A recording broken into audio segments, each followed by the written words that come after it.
the audience for the storyboard are students, but they're also for other teachers. That's absolutely true.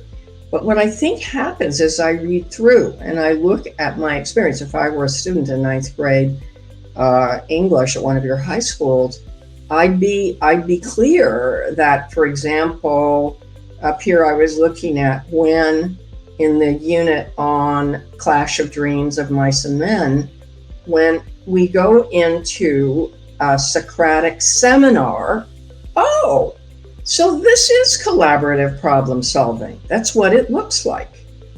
In a way, I think the words in a learner portrait can sound abstract, well-intended. They're a little abstract. But when I go through here and I look at it, I'm going, okay, this was what it looks like to be an adaptive communicator.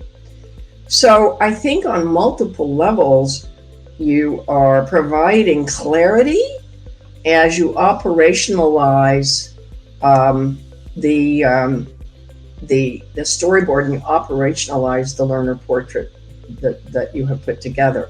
One other question I had about placement, because as you know, with storyboarding, Allison and I worked hard to communicate that the storyboard is laying out the narrative across the year, that the units needed to be connected. And when we go in and the way you wrote and framed the narrative, the focus of each, I know you made a point of often referencing to what happened before. I'm wondering if that might also play out in learner portrait. You know what I mean? And that struck me a moment ago when you said you were starting off the year, you deliberately selected or put in the foreground key portrait traits or attributes that are good to start off the year, right? Can we also think about ways how we could look at the connections across the year on how we're developing in that way? In other words, when I get to adaptive communicator, do you remember when we did the Socratic seminars in the first term? What did we learn about listening? I don't know. You're making me think that this is a whole other level of creating connection. So it isn't the problem with portrait. It can be like a nice little checklist. Do you know what I'm getting at? And I think that you can kind of see evidence of that, sort of how it builds on each other, because you'll see adaptive communicators several times throughout the storyboard. But earlier in the year, I think I mentioned like focusing just mostly on the eye contact and the volume, and let's figure out how to just communicate so other people can hear you, right? Understand what you're saying. And then a little bit later, you see adaptive communicators again, but it's building upon the ideas of other people and supporting your ideas with examples from the text.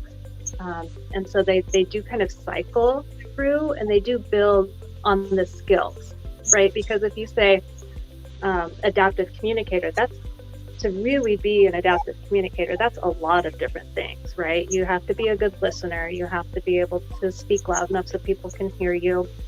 You have to be able to synthesize information and either agree with it, support it, or disagree with it.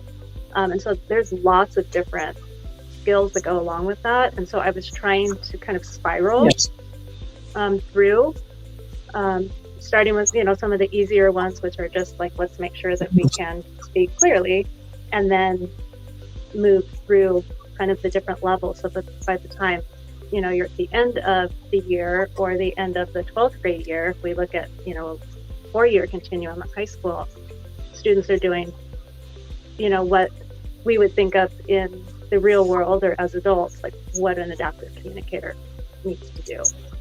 I think that is really strong design thinking. And you said that about spiraling and the like. You may not remember this, but I remember a word you used in one of the discussions we were having with all the TOSAs. And it was early on when we were first talking about storyboards, but you used the word, the placement has to be intentional. That was a word you used. And that's what I'm hearing. That this isn't like, oh, we haven't done this trait for a while. It's also in the context of everything else that's going on in that particular unit across the year.